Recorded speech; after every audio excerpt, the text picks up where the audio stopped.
as mudanças climáticas, elas existem, a gente tem comprovação científica, é importante ressaltar números, né? Então, por exemplo, a gente tem um aumento do nível do mar, nesse último relatório do IPCC, uma evidência de que já aumentou 20 centímetros, né? Desde 1901 até 2018, se eu não me engano.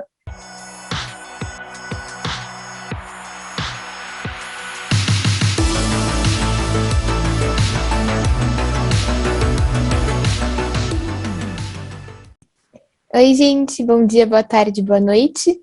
A gente vai começar mais uma conversa aqui no canal dos Jovens na Ciência. Então, boa tarde, Rodolfo, boa tarde, Senise, boa tarde, Marina. Boa tarde. Boa tarde.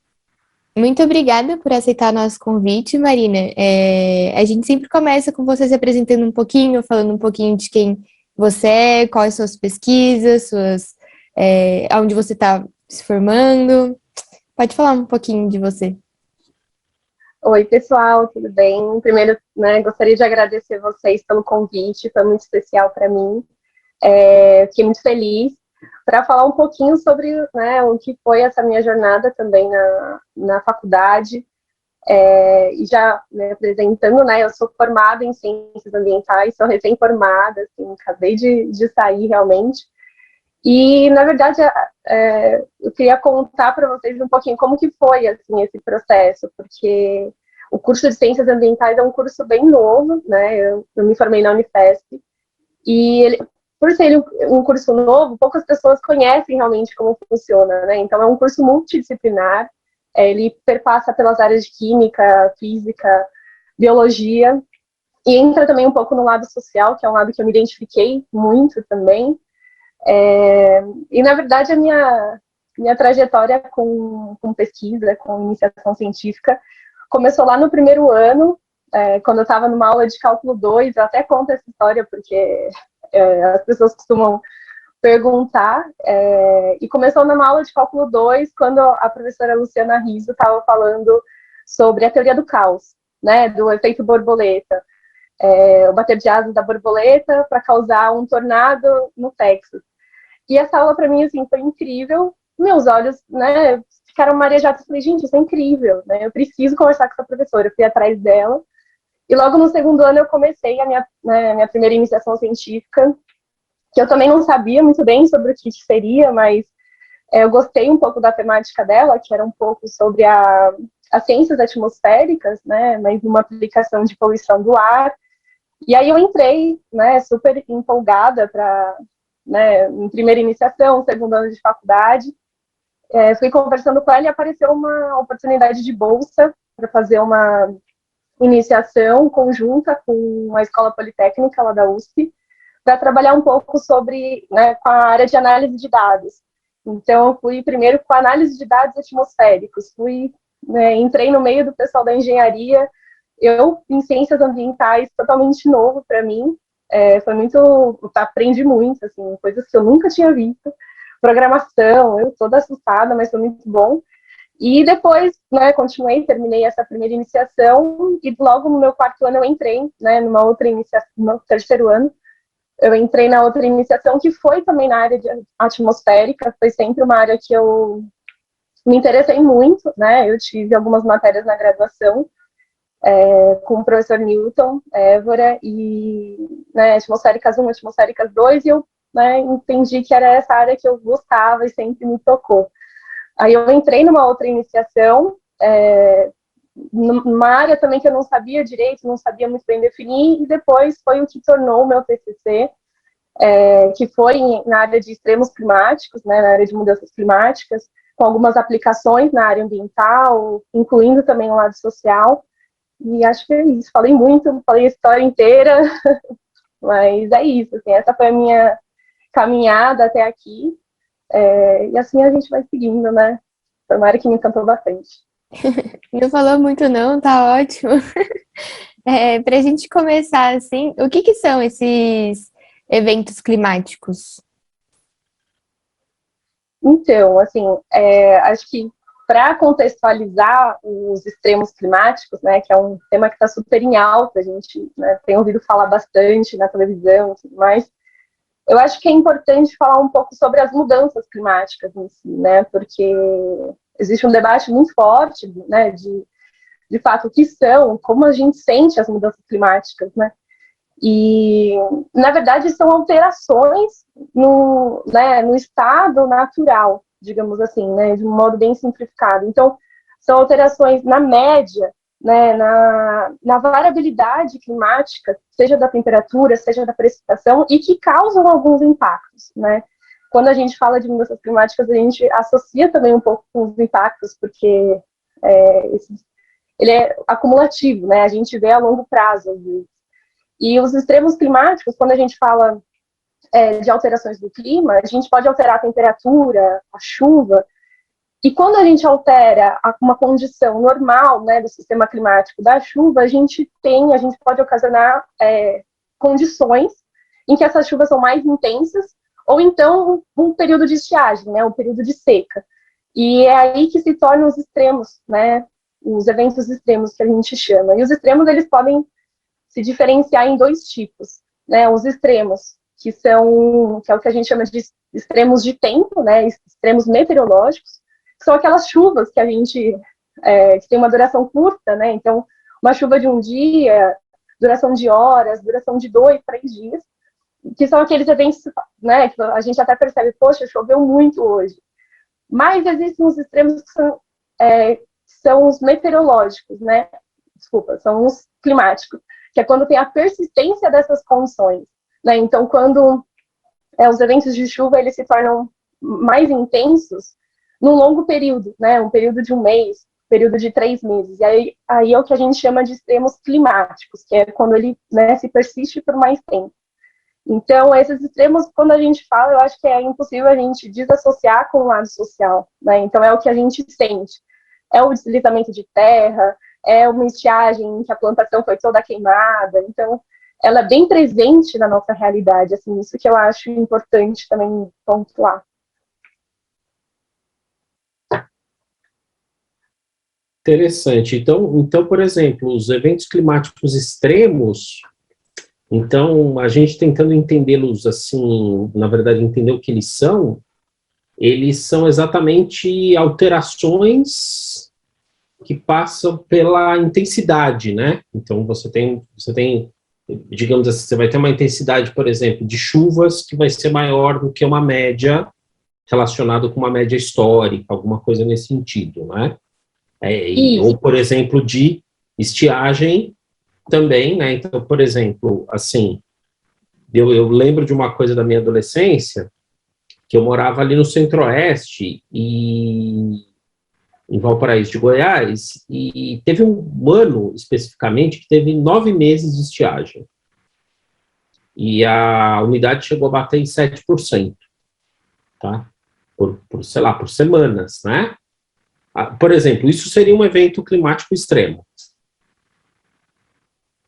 Isso. Eu considero que sim, claro que precisaria, né, ver a questão da média, né, quando a gente estuda os extremos, é importante a gente analisar um período de tempo maior, né. Claro que foi um evento extremo, né, questão de partícula em suspensão, imagino como deve ter sido horrível, 7% de umidade relativa do ar. E assim, só acho que é importante explicar que os extremos, eles podem ser de duas formas, né? Tanto a estiagem quanto a condição úmida. Então, um extremo, por exemplo, a estiagem, né, em si, ela pode ser classificada de diversas formas. Então, uma seca que tem uma duração de um mês, por exemplo, ela traz um impacto que é meteorológico, né? Então, a gente vê, nossa, aquele mês foi muito seco, choveu pouco, às vezes muda a condição de qualidade do ar. Mas quando a gente perpassa por outros meses, então quando a gente atinge 3 meses, por exemplo, de um período de estiagem, a gente já tem complicações um pouco mais sérias. Então a gente tem esse impacto na agricultura, produção de soja, milho, que são muito sensíveis, né, à alteração climática. A gente já tem uma seca, considerada uma seca agrícola, que é quando ela dura um período de 3 meses. Quando a gente tem aumenta ainda mais, ou seja, a condição aumenta para 6 meses, né, 6, 12 meses, a gente tem condições de seca que são um pouco mais intensas, né? Então, esse período muito grande é o que a gente chama, né, nessa seca, é a seca hidrológica. que é o que a gente, né, vê muito frequente, pelo menos aqui em São Paulo a gente tem isso, que é o período em que o nível das represas, né, está muito baixo. Então, a gente vê atualmente propagandas, né, de, olha, fecha a torneira e tudo mais.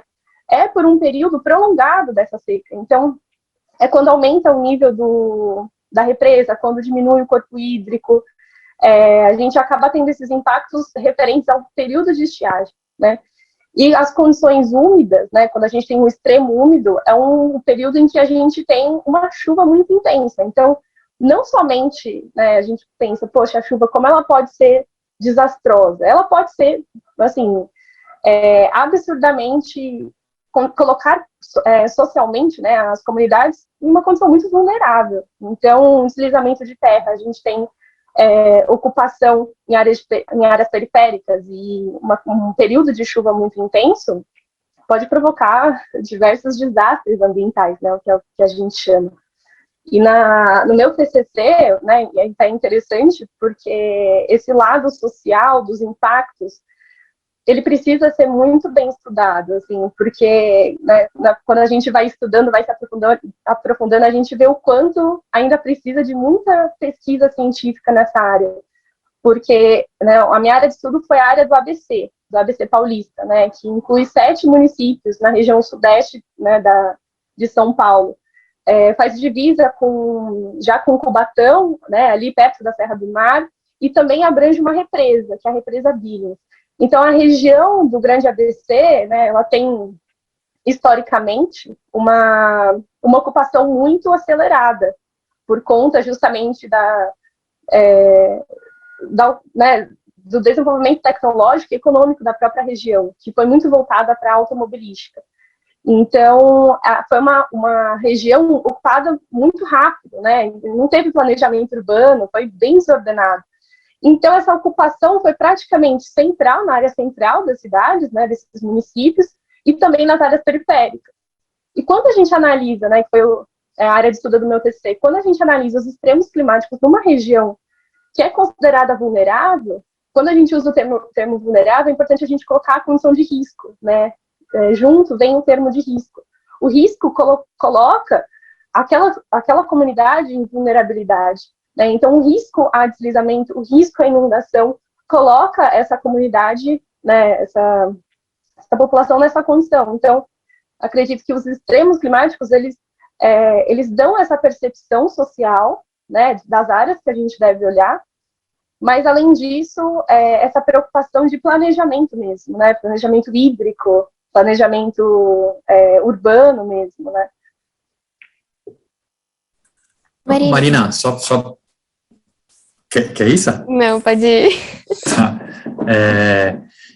Então, só para ver se eu entendi, né? Então, os eventos climáticos extremos, a gente pode meio que classificar eles assim, primeiro em termos da intensidade e também da duração, né? Do prolongamento, né? Se o evento climático ele pode ser muito intenso e durar pouco, então durar muito tempo, né? Como épocas de estiagem, assim, né? Então, são essas duas classificações principais, assim, né? Isso, na verdade a gente a gente altera esse termo para frequência, né, então aumento da intensidade e da frequência. Certo. Ou seja, né, períodos sucessivos, né, dessa condição. Os extremos, na verdade, assim, é uma área que tem sido muito explorada, recentemente até saiu o último relatório do IPCC, né, do Painel Intergovernamental de Mudanças Climáticas, e o foco desse relatório foi na área de extremos climáticos. Né? Então, o último relatório anterior, o AR5, já tinha falado essa questão de extremos climáticos, mas esse também trouxe muito à tona. E eu só voltei a isso justamente para explicar que, quando a gente analisa os extremos, é muito difícil classificar, né? É muito difícil você ver um extremo climático, né? Muitas vezes você vivencia antes de estudar. Então, é muito difícil quantificar eles, né? Então, existem alguns índices, que é o que a gente chama de índices de classificação de eventos extremos, praticamente. E esses índices, eles podem considerar tanto a questão da evapotranspiração, né, das superfícies, só a precipitação, analisa vento, analisa várias, como eu posso dizer, né, várias vertentes ambientais, né, várias áreas, para conseguir entender né, como foi aquele extremo. Na minha pesquisa, eu utilizei o SPI, né, que é a sigla em inglês, que é o Índice Padronizado de Precipitação, em que a gente usa só a chuva para classificar o extremo. Então, por exemplo, né, eu tenho uma precipitação e na verdade, esse índice, ele classifica, né, de 0 a positivo, né, quando é um evento úmido, e 0 a negativo, quando é um evento seco. Né, então, ele vai de 0, aí tem -1, -2, -3, e assim sucessivamente. Cada uma dessas classificações, né, cada um desses números, já que é um índice padronizado, ele padroniza a precipitação dentro desses números, existe uma escala, né, então o evento extremo ele pode ser leve, moderado, severo ou extremo, dentro dessa classificação. E aí, com esse índice, a gente consegue entender alguns eventos que não foram, às vezes, extremos, mas foram moderados, né, eles foram acima da média, né, quando a gente fala dos extremos, quando a gente analisa a média e a gente coloca acima, né, num período de tempo, num espaço, enfim. Então, os extremos a gente analisa dessa forma, tanto né, depois que a gente consegue analisar, se a gente vê que existe uma persistência, né, dessa sequência. Então, por exemplo, quando a gente tem um evento úmido e ele fica um período úmido e depois volta para o seco, a gente fala, putz, teve um início, um meio e um fim desse evento úmido, né? Então, a gente consegue ver a duração dele. Então, existem outros parâmetros que, por trás dos eventos, a gente consegue classificar, quanto a duração, severidade, intensidade e o pico desse evento. Então, o mês em que ele atingiu o seu pico máximo, ou pico seco ou úmido, né? Quando eu digo máximo, eu quis dizer tanto para úmido quanto para seco. Então, o evento ele é todo descrito, né? Dentro dos seus parâmetros e dentro das suas intensidades, nessa classificação. Esse foi o índice que eu utilizei, mas existem outros diversos, né? A ciência ela é incrível nesse sentido. Mari, pode falar, Sinise, você ia falar alguma coisa? Não, eu só ia agradecer, foi bem claro. Marina, você falou que na sua pesquisa você estudou esses índices na região do ABC, certo? Qual que foi a proposta do estudo desse índice? Você pensou em algumas medidas preventivas para essa comunidade em área, nessa comunidade vulnerável, alguma coisa assim? E também não só da sua pesquisa em específico, né? Qual que é a utilidade de pegar esses dados, fazer toda essa análise, e aí, o que a gente faz? A gente traçou aqui um ano inteiro de eventos, aliás, é um ano que vocês analisam, ou é por período, tipo, todo verão a gente faz uma análise, todo inverno a gente faz uma análise. Como que é como que é feita essa análise e para que ela serve, e em específico a sua pesquisa também? Tá. Foram muito boas perguntas, assim, porque sempre precisa ter um objetivo, né? Eu fui falando e, de fato, para que eu utilizei esse índice, né, dentro da minha pesquisa? Na verdade, foi justamente para identificar os eventos extremos dentro do período de 2000 a 2020, então eu peguei 20 anos de dados, para tentar entender como é que foram, né, como é que funcionou essa dinâmica, né, se a gente teve mais eventos extremos na primeira década, né, se foram mais úmidos ou mais secos, e a partir disso eu estudei justamente uma aplicação de um estudo de caso para o nível da represa Billings, então, para o nível de abastecimento hídrico e, consequentemente, o impacto na população ou diversas vertentes. Então, tanto para planejamento público, tanto para abastecimento, alternativas. Então, o índice na pesquisa foi justamente aplicado para um estudo, né? Então, não somente para a identificação e para o conhecimento, né, desses dados, porque não houve nenhum estudo dentro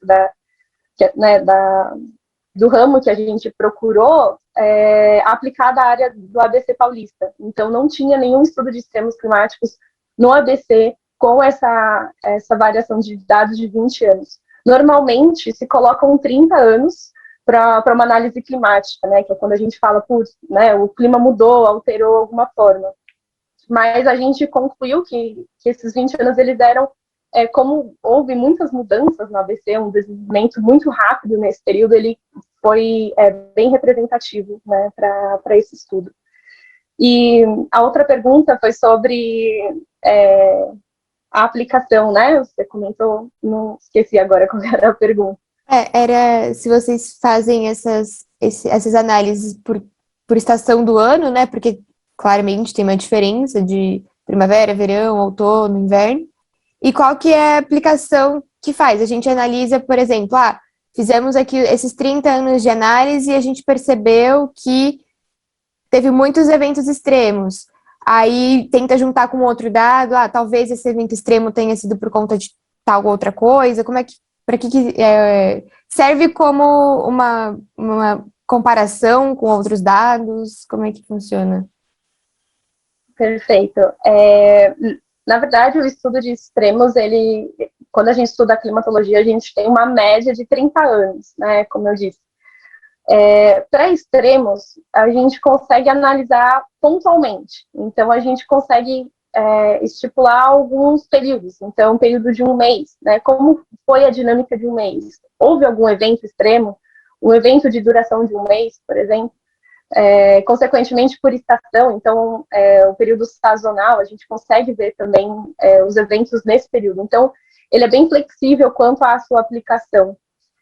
Então, pode ser entendido, por exemplo, o período de um ano, né? Eu tive, no ano de 2010, que foi um ano que, né, a gente praticamente teve chuva o ano inteiro, foi um ano muito chuvoso, com vários extremos úmidos.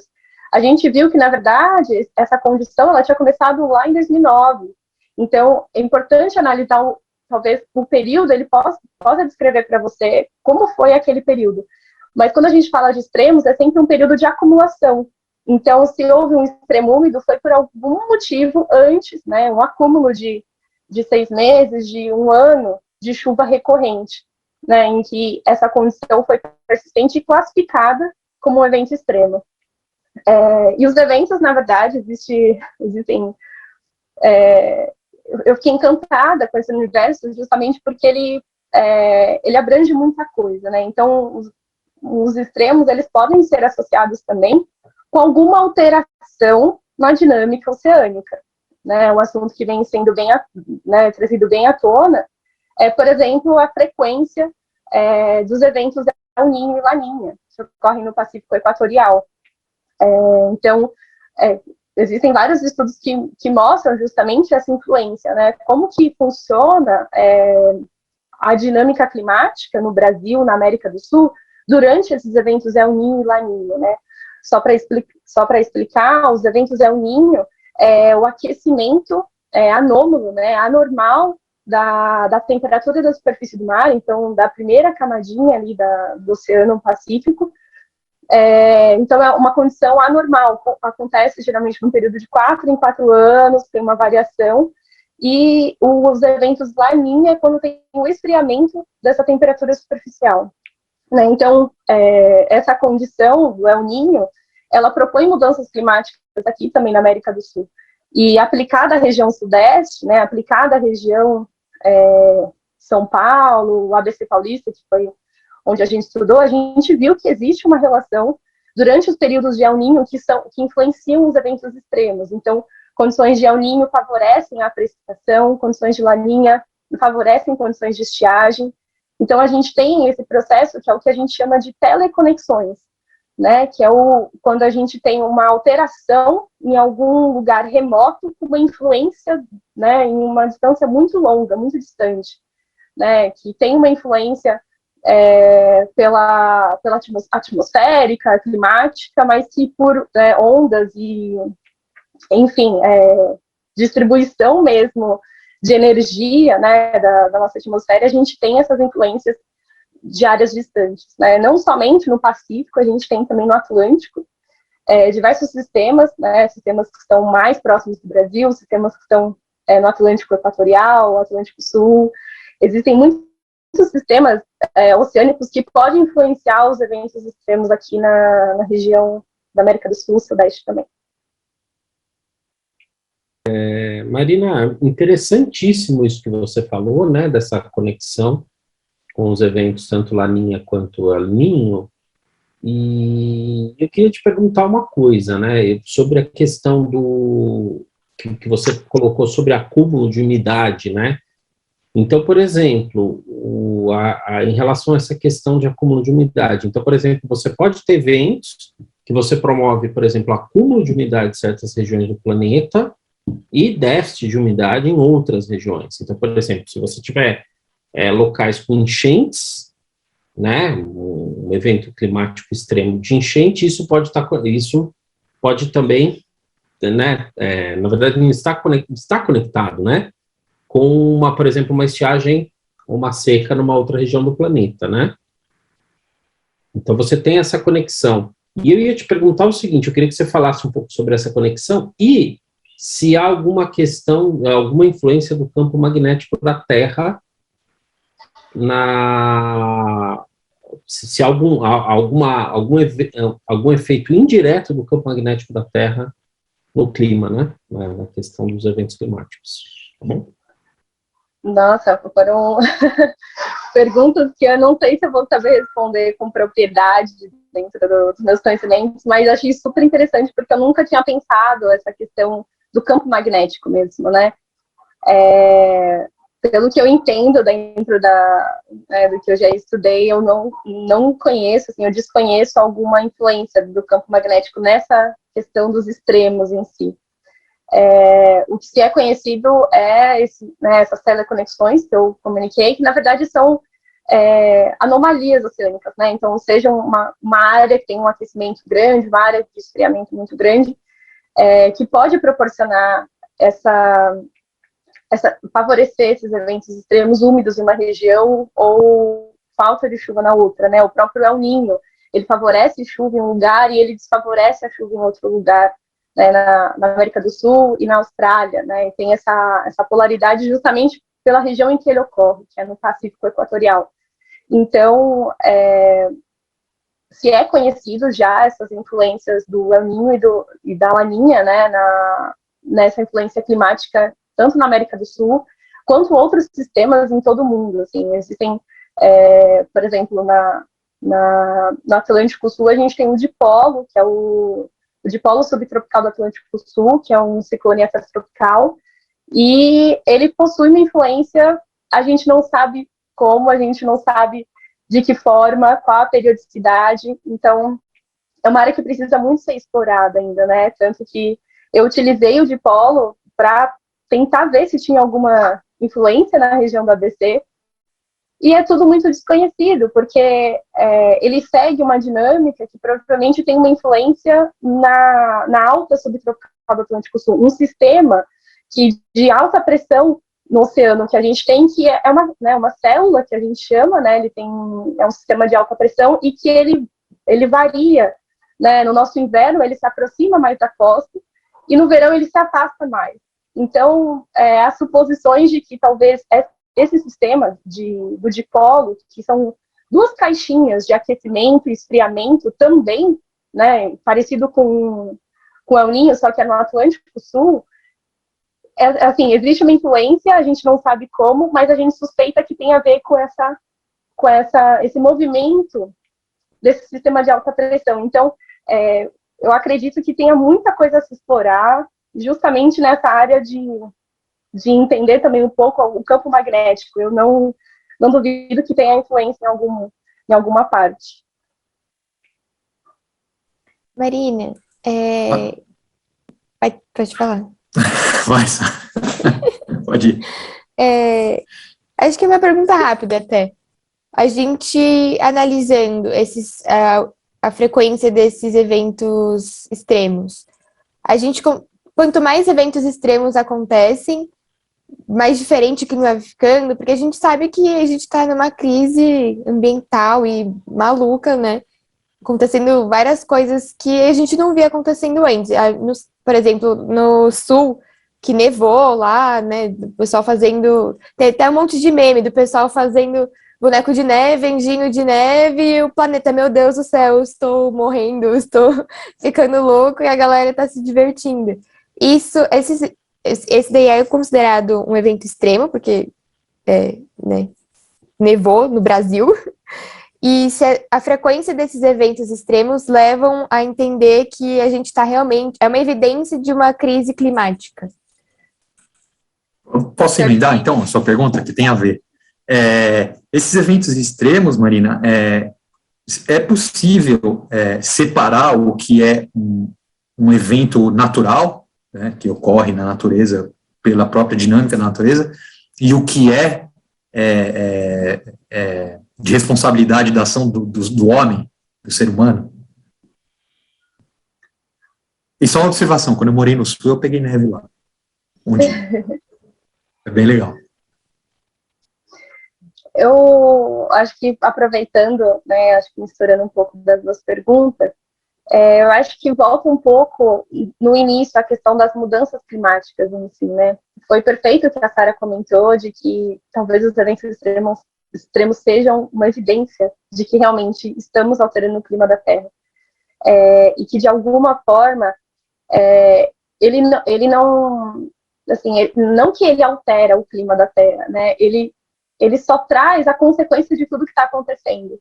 Então, né, não que sucessões de estiagem, claro que trazem consequência, né? Então, a gente vai ter uma região, por exemplo, a Amazônia, que a chuva está diminuindo. Já tem estudos que mostram que a floresta amazônica, né, ela já não sustenta mais a questão do desmatamento. Então, ela mesma está deixando de fazer o processo, né, da formação dos fios voadores, que é o que traz umidade aqui para a região sudeste.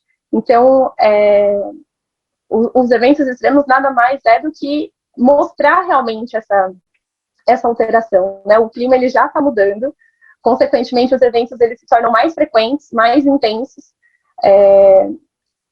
Confesso para você que assim, a questão da chuva no sul é uma questão que, claro, né, houve uma condição climática que favoreceu a neve, né, a formação de neve, que não é comum, mas nos últimos anos a gente já vem, né, percebendo, igual, por exemplo, a formação de tsunamis, né, algo assim. Então a gente teve recentemente, em 2019, se eu não me engano, teve na região, na costa do sul do Brasil, mas a gente teve recentemente um em 2021. Então a gente teve 2 sucessivos, que claro que às vezes não é divulgado de uma forma científica correta, mas já mostram para a gente que, né, vem sendo alterado essa condição. E acredito que quando a gente fala dessas mudanças, a gente pensa também nessas consequências e o que a gente pode fazer, né? Não só a pergunta da Sara, mas também do Carlos fala bastante disso, porque os extremos, eles são, assim, eles, né, já é evidente, já tem comprovação científica. Claro que existe uma vertente, né, muito positiva de que precisamos economizar água, precisamos, né, fazer toda essa conscientização, mas já, assim, eu prefiro não opinar quanto ao lado positivo ou ao lado negativo disso, porque acho que a ciência propõe a gente a pensar, né, diversas vertentes, e eu, como cientista ambiental, também não posso largar o barco, né, a gente entrou nessa, então a gente tem que encarar enfim, esses problemas também, né, que socialmente é muito discutido, a gente tem que estar sempre antenado nisso tudo. Ainda mais não sei se eu respondi as perguntas, enfim, fui falando. Por mim respondeu. Denise? Sim. Então, só para. Então é possível saber o que é efeito do homem e o que é natural. É possível, estudando os fenômenos extremos. A gente sabe o que normalmente acontece, né? Então a gente sabe, por exemplo, um exemplo dos fios voadores, por exemplo, da Amazônia. A gente sabe que as chuvas no verão, o nosso verão, que é extremamente chuvoso, grande parte da chuva aqui do Sudeste, da região Centro-Oeste, é por conta dos fios voadores, né, que tem esse movimento periódico todo ano. E quando a gente vê que isso não acontece, é quase que, né, a resposta está na mesma pergunta, de que realmente... É uma consequência lógica a estiagem, aqui. Aqui também uma questão de desmatamento muito forte lá, né? Exatamente. Você falou da persistência. Pior que na ciência tem muito isso, que a gente tem tanta fake news ligada à ciência e a questão climática ainda mais, né? Porque até hoje, com tantos... Eu era pequenininha e já falavam de aquecimento global. E ainda mais hoje, que tem um monte de evidência científica, tem um monte de estudo, permanece essa... não, mas será que tá aquecendo mesmo? Mas se nevou no sul, como é que tá tendo aquecimento global? Então, tem umas coisas assim, né, que... Meu Deus do céu. Entrando nessa discussão, Sara, o que acontece é que em 1992 teve a Rio 92, que foi um evento mundial sobre questões climáticas, né, sobre preservação. E aí o que acontece é o seguinte, criou-se um questionamento em cima digamos assim, de fortes evidências científicas. E, quer dizer, quando você alimenta isso, você leva isso para a mídia, você cria uma controvérsia onde ela não existe, né? Então, você começa a alimentar um questionamento, essa é a questão. E aí, você fica hoje nisso que nós estamos, de achar que, será que tem, será que não tem, será que é verdade, será que não é verdade? Então, só uma observação, tá? E ainda tem gente que vira meio piada, né? Que nem a Greta... Eu não vou falar o sobrenome dela porque eu vou errar. Mas uma menina que tem tanta bagagem e fala com tanto vigor sobre isso, virando piada por aí, falando de um assunto super sério.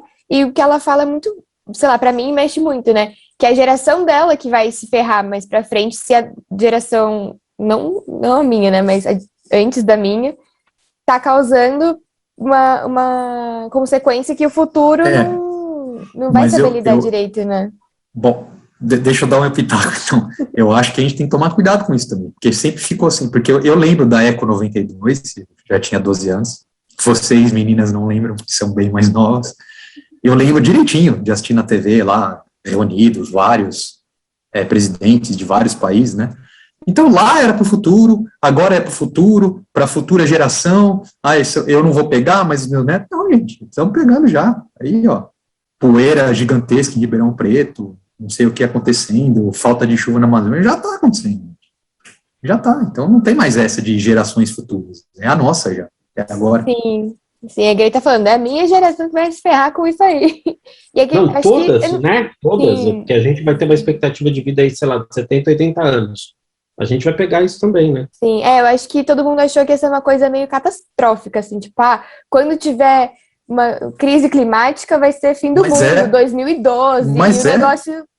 acho que é mais, né, não tão cinematográfico gente, assim, mas é catastrófico, claro sim, que é. Sim. Não, mas o catastrófico que eu disse foi, tipo, abrindo um buraco no meio do chão, engolindo uma cidade. Entendi. Catastrófico mas aí o Godzilla salva. É verdade.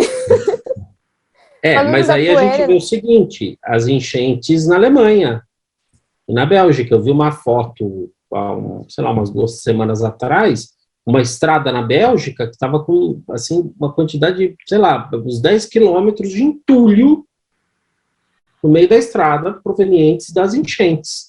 E as enchentes na Alemanha, quer dizer, assim, a Alemanha passou por um problema de enchentes, agora no último verão, que foi similar ao que nós passamos aí quando a Marina citou em 2010, acho que foi 2011, janeiro de 2011, que teve umas enchentes terríveis no Brasil, com desabamentos, inundações em várias cidades, etc. Então, por exemplo, a gente já está passando por isso, né? E isso tende a se tornar mais frequente. Tem a questão das estiagens, que isso vai causar um grande problema. Eu me recordo quando eu estava na Unesp, conversando com um amigo meu da área de farmácia, mas nós trabalhávamos num campus agrícola. Ele falou da alteração do microclima do interior do estado de São Paulo. Então, por exemplo, hoje o interior do estado de São Paulo tem um microclima idêntico ao do Mato Grosso. A gente está caminhando para virar um sertão nordestino em termos do quê? De escassez de chuvas e de calor muito intenso. Então, isso já está acontecendo, tá? Desculpa, entrei na discussão de novo. Não, imagina, acho que foi super produtivo isso, porque realmente é uma visão, né, voltando às mudanças climáticas, né, dessa discussão, será que existe? É uma pergunta que se faz hoje em dia, né? Então, eu acho que, assim, no meu ponto de vista, as mudanças climáticas, elas existem, a gente tem comprovação científica, é importante ressaltar números, né? Então, por exemplo, a gente tem um aumento do nível do mar, nesse último relatório do IPCC, uma evidência de que já aumentou 20 centímetros, né? Desde 1901 até 2018, se eu não me engano. Então, é uma evidência, mas 20 centímetros, né, você fala, poxa, é pouco. Mas já fez com que algumas cidades fossem inundadas. Tem uma cidade no Rio de Janeiro que já foi inundada, não lembro o nome da cidade, mas que ela não existe mais, assim, né? Foi totalmente tomada, claro que ali é uma região que foi favorecido para essa entrada, né, inundação, né, oceânica, mas, assim, essas evidências, não somente climáticas, mas sentidas por nós.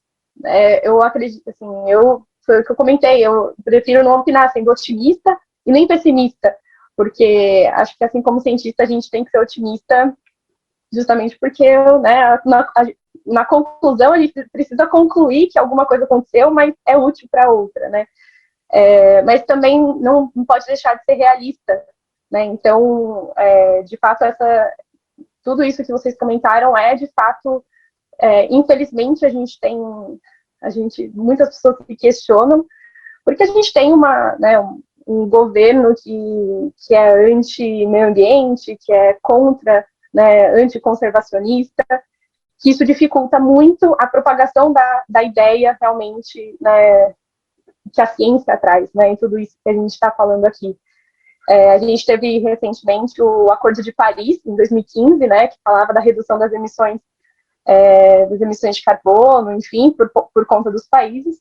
E recentemente a gente teve nesse nosso atual governo, né, essa nossa atual gestão, que, na verdade, houve uma manipulação de dados para que não fosse, de fato, diminuída, né, essa emissão por parte do Brasil. Então, a gente vê que, por mais que a gente tenha essa discussão, por mais que a gente se conscientize de que os extremos estão aí, as mudanças climáticas também, a gente diminuir o tempo no banho, né, é importante, essas ações pessoais são importantes, mas as ações em conjunto, em coletivo, também são importantes, né? Então, assim, existe uma voz que fala pelo Brasil, né? Então, a mudança, ela tem que, né, passar por aí, que não adianta só a gente fazer. Não só isso, mas a questão, né, da agricultura também, né? A questão da água, não é só o tempo do chuveiro, né? O agronegócio, né? Onde é que gasta mais água no Brasil? Tem muita perda, né? Então é o nosso sistema que talvez não seja eficiente, enfim, são muitas questões. A questão ambiental é, de fato, um debate que... Só para pontuar bem rapidinho, Marina, bem rapidinho mesmo, que o nosso tempo já está... eu vi um dado que 70% do consumo de água no Brasil é do agronegócio. A culpa não é só da gente que toma banho, né? Como também parece ser, né? Pelo que a gente ouve, a culpa é sua que toma banho. Aí vem a propaganda, agropop, agro não sei o quê. Pois é. E eu emendo uma outra coisa, 20% é da indústria. Então, basicamente, o consumidor comum, nós consumimos apenas 10%. Né? Então, é isso. Eu acho que é bem importante isso. E acho que foi ótimo, talvez, finalizar com esse ponto para passar essa palavra um pouco mais leve, de forma mais científica, né? Talvez, nesse debate.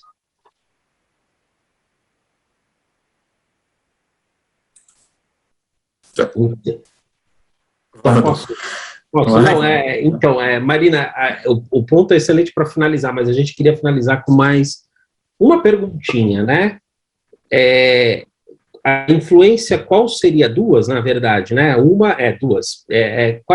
Qual seria a influência, o papel desempenhado pelos aspectos geológicos? Porque agora, umas 2, 3 semanas atrás, entrou em erupção um vulcão nas Ilhas Canárias, né, no arquipélago ali na costa da Espanha.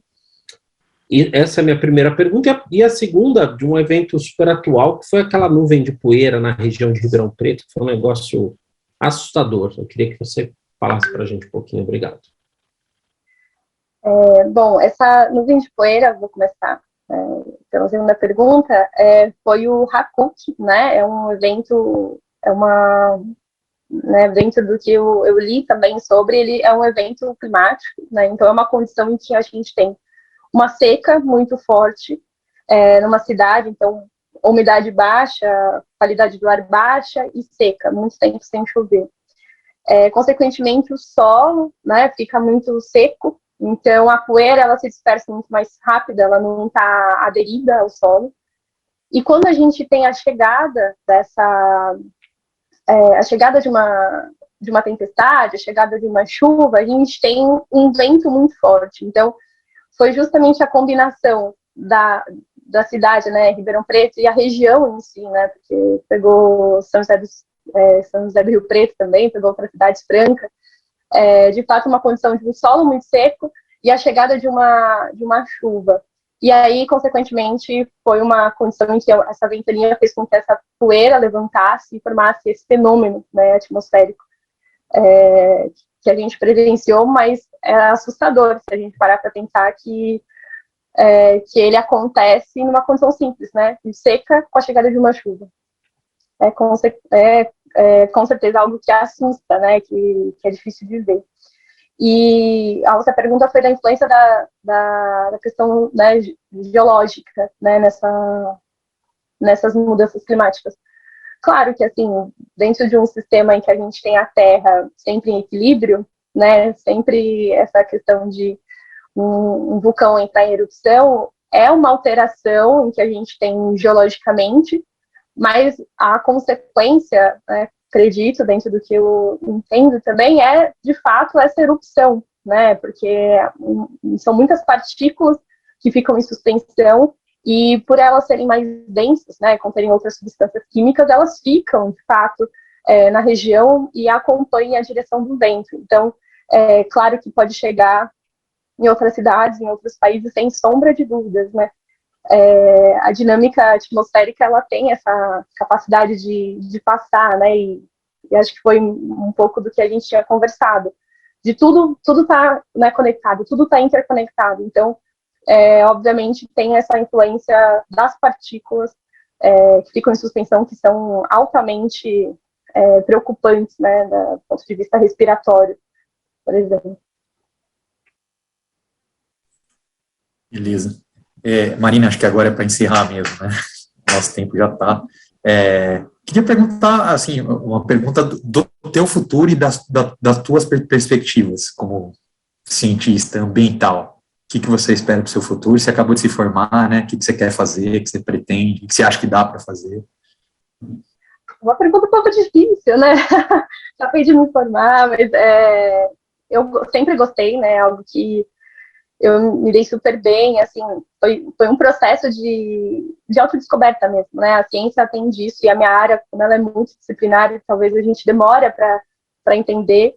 E é uma área que eu pretendo seguir, quero seguir para a área acadêmica, né? Estou aí no processo de prestar mestrado, seguir nessa área de mudança climática e extremos também. E é isso, pretendo seguir, fazer mestrado, doutorado, quem sabe, mas estou por aí. Legal, na mesma área, dando prosseguimento na sua pesquisa do TCC. Isso. Eu acho que é importante, talvez, né, claro que o meteorologista, né, ele tem uma visão muito matemática, né, de tudo isso que a gente conversou, mas eu sou formada em ciências ambientais, então acho que tem um viés da minha formação, né, então eu pretendo seguir nessa área, tentando levar um pouco para o lado social, um pouco para o lado mais humano, né, de alguma forma poder trazer isso, porque esse debate, enfim, tudo isso que vocês propõem aqui é incrível, assim, essa divulgação por parte dos alunos, por parte dos pesquisadores sobre alguns temas que são debatidos, tem muito interesse, é bem legal. Parabéns, legal, pessoal. muito legal. Ai, espero que você tenha muito sucesso na sua futura carreira. A gente fica num limbo logo que se forma, fica aquela coisa meio, ai meu Deus, tem um mundo de possibilidades, mas eu acredito que pela conversa que a gente teve aqui, você tá bem forte isso em você, né? O seu propósito, o que você quer fazer com essa sua pesquisa.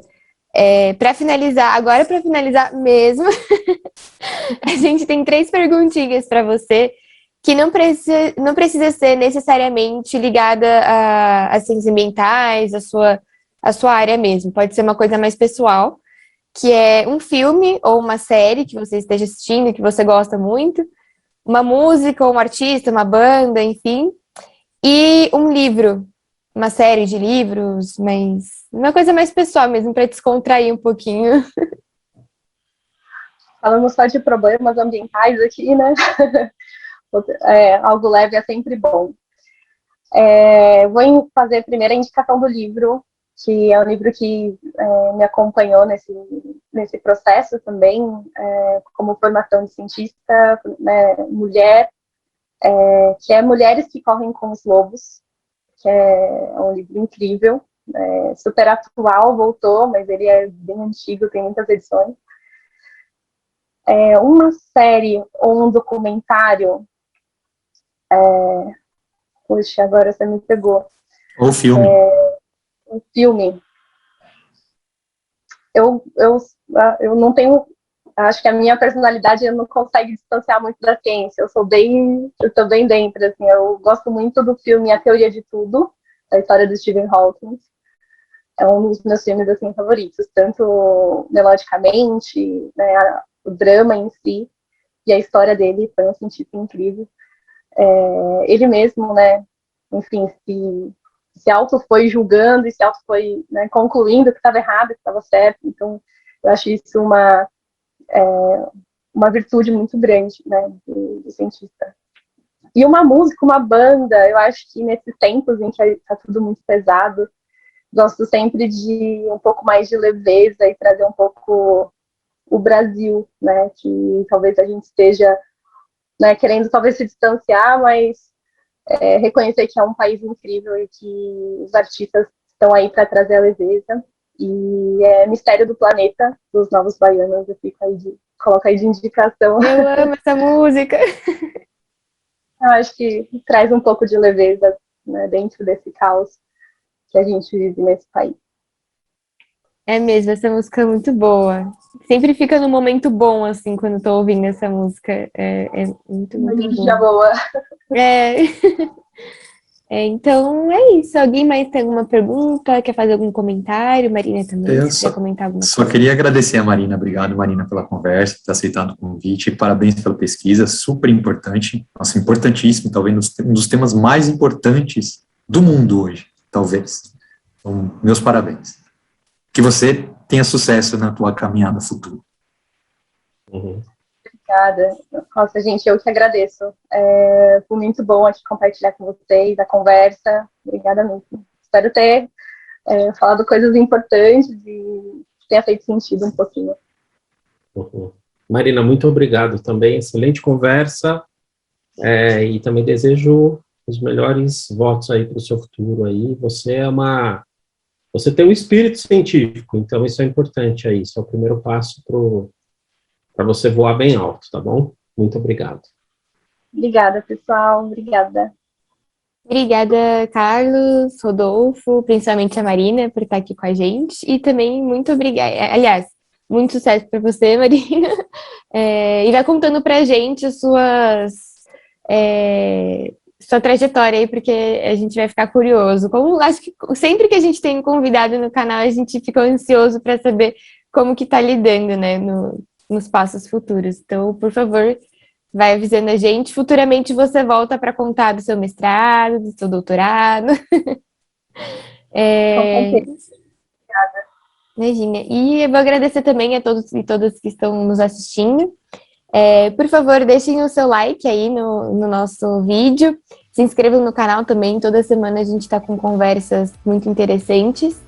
E para ficar ligado nas notícias, sigam a gente nas redes sociais. Então a gente tem o Facebook e o Instagram que está aqui embaixo na descrição. junto com as referências que a Marina falou pra gente. E é isso, gente. Muito obrigada e venham com a gente nessa jornada. Tchau, tchau.